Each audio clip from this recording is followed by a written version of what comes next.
परी की जादुई ड्रेस। हेलो दोस्तों, आज जो मैं आपको कहानी सुनाने जा रही हूँ ये कहानी है परी की जादुई ड्रेस की कहानी। तो चलिए दोस्तों, कहानी की शुरुआत करते हैं। सितारा परी परी देश में अपनी गरीब माँ के साथ रहती थी। वह बहुत ही गरीब थी और किसी किसी दिन तो उन्हें खाना भी नहीं मिलता था। वे दोनों इसी तरह से गरीबी की जिंदगी बिता रही थी, क्योंकि इसके अलावा उनके पास और कोई रास्ता नहीं था। एक दिन सितारा परी एक जंगल में लकड़ियां लेने के लिए गई।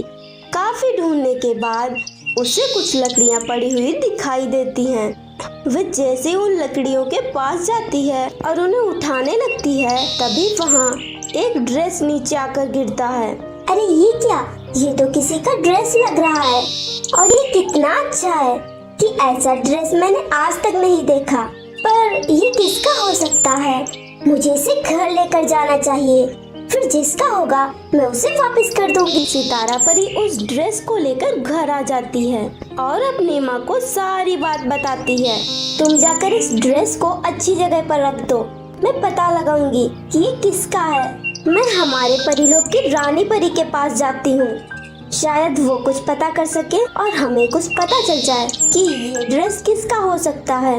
फिर दूसरे दिन सितारा परी की माँ रानी परी के पास गई और रानी परी से कहती हैं, रानी परी, मेरी बेटी सितारा परी को एक ड्रेस पड़ा हुआ मिला है।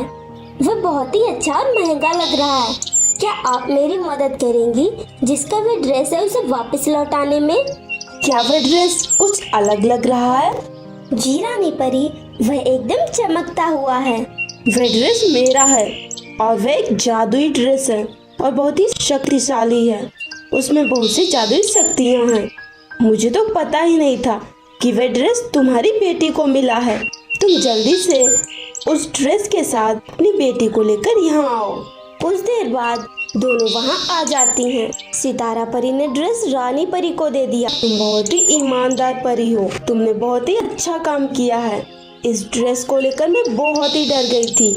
मुझे तो लगा था कि मैंने हमेशा के लिए इस ड्रेस को खो दिया, पर तुम्हारी वजह से ये ड्रेस मुझे वापस मिल गया है। दूसरे देश से जब कुछ परियां इस ड्रेस को लेकर वापस आ रही थी, तभी एक बुरी परी ने उस ड्रेस को लेने के लिए उन पर हमला कर दिया था। तभी वह ड्रेस आसमान से नीचे गिरा होगा जो तुम्हें मिल गया। तुम्हारा धन्यवाद। नहीं रानी परी, आप तो परीलोक की रानी हैं। आप तो परीलोक के लिए कितना कुछ करती हैं। धन्यवाद तो हमें आपका करना चाहिए। तुमने इतना अच्छा काम किया है, इसके लिए मैं तुम्हें कुछ इनाम देती हूँ। रानी परी अपनी जादुई शक्ति से सितारा परी के लिए एक दूसरा ड्रेस लाती हैं। ये एक जादुई ड्रेस है और इससे तुम जो भी मांगोगी वह तुम्हें मिल जाएगा।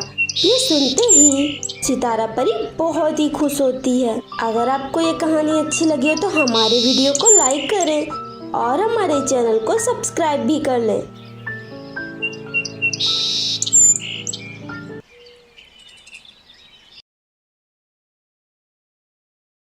सौतेली सास का अत्याचार।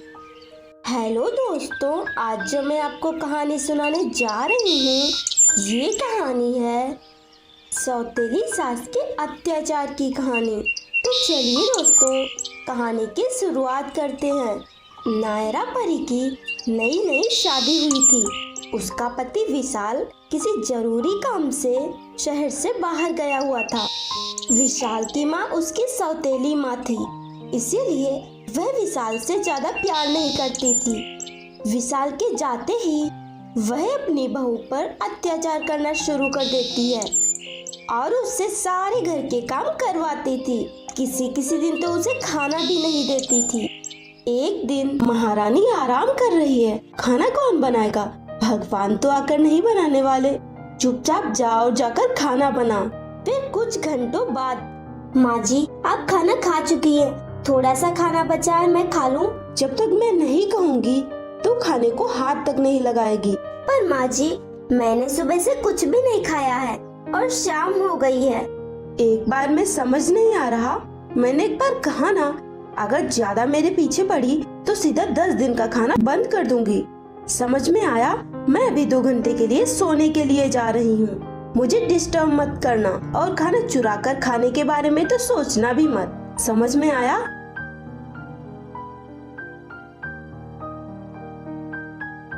फिर कुछ देर बाद माँ जी अभी सो रही हैं। मुझे बहुत भूख लगी है। उन्होंने कहा था कि मैं उन्हें डिस्टर्ब ना करूं। मैं जाकर खुद ही खाना खा लेती हूँ, उन्हें कुछ पता भी नहीं चलेगा। फिर नायरा परी वहाँ से चली जाती है और किचन में पहुँच जाती है। वह जैसे ही खाना निकालने लगती है तभी वहाँ उसकी सास आ जाती है। बहुत अच्छे, मुझसे चोरी चोरी खाना खाया जा रहा है। नहीं माँ जी, अभी तक मैंने खाया भी नहीं है। मैं बस खाने ही जा रही थी। मुझे बहुत भूख लगी है, मुझे खाने दीजिए माँ जी। तूने मेरे साथ चीटिंग की है, तुझे इसकी सजा मिलकर रहेगी। फिर वह सारा खाना जमीन पर गिरा देती है। अब खा ले जितना खाना है। फिर एक दिन, हे भगवान, ये सब क्या हो रहा है?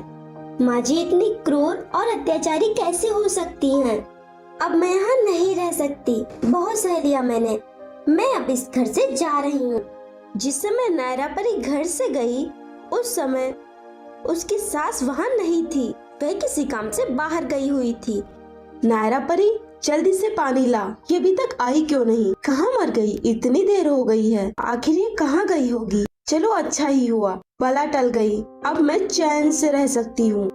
फिर कुछ दिनों बाद नायरा परी की सास की बहन कुछ दिनों के लिए रहने के लिए आई।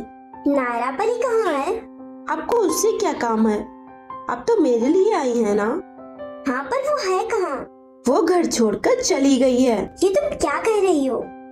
मैंने तो उसे घर से नहीं निकाला है ना, वो अपने मन से ही गई है। मैं नायरा परी को अच्छी तरीके से जानती हूँ। वो अपने मन से ही और खुशी से नहीं जाएगी। तूने उसे जाने पर मजबूर किया है ना, तू भी अब कभी भी खुश नहीं रहेगी। क्या गलती की थी उसने? सारा घर का काम भी करती थी और साथ में खाना बनाने से लेकर कपड़े धोने तक सारा काम तो वही करती थी। फिर तुझे उससे क्या प्रॉब्लम थी? उसकी बात सुनकर नायरा परी की सास को अपनी गलती पर पछतावा होता है। मुझे माफ कर दीजिए, चलिए हम अभी उसे ढूंढ कर लाते हैं। अब कुछ नहीं हो सकता क्योंकि वह अब यह दुनिया छोड़कर जा चुकी है।